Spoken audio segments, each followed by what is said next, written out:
couple of children that were diagnosed with ADHD, and well, my children were ADHD, and then my grandchildren as well. And at that point, my granddaughter, Emily, was in the 5th grade, and she had been trying Concerta, Adderall. We didn't try Ritalin. I tried that on my son years before with horrible side effects. And Strattera, I think, was the 3rd one. And Emily had horrible side effects when she would come down off of it at the end of the day. You take your dose in the morning, and it lasts for so many hours, then you get out of school, you don't take any more till the next morning.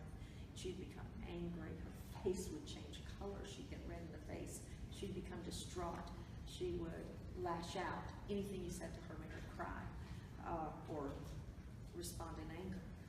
And so based on the information that Jeff gave me, I took the presentation to the school board and went before the principal, the vice principal, her school teacher, the counselor, and made the presentation to them for MMF. And I said, we really can't put her back on medication. I got ahead of myself. They had said there is no way we can move her forward to the 6th grade unless she's on medication. She won't stay focused in class. She is just not going to pass. And we didn't want her to be held back again, which would be her 2nd holdback. And so we couldn't put her on the medication.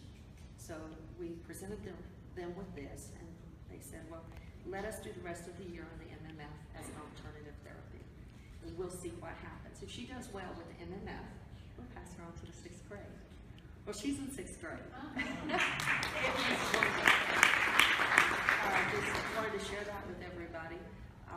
She's still in 6th grade. She's in strings in the orchestra. She plays, both of the grandchildren play the viola and are doing great. It just has really made a difference in our lives, not just in the children. My focus and concentration was horrible, and I can remember my phone number, and for the last few years, I couldn't remember my phone number. I had to write it down. I worked finding equipment for some guys that buy and sell used printing equipment out of my home on the computer. And sitting there at the computer, I would make maybe 50 calls a day to print shops or businesses. I had to write my phone number down on a piece of paper and tape it to the top of the computer, because when I was going to tell them to call me back on my personal phone number, I couldn't remember the number. You know, I know my number. It's mind-boggling, among others, other folks' numbers as well. It's done so much for my family.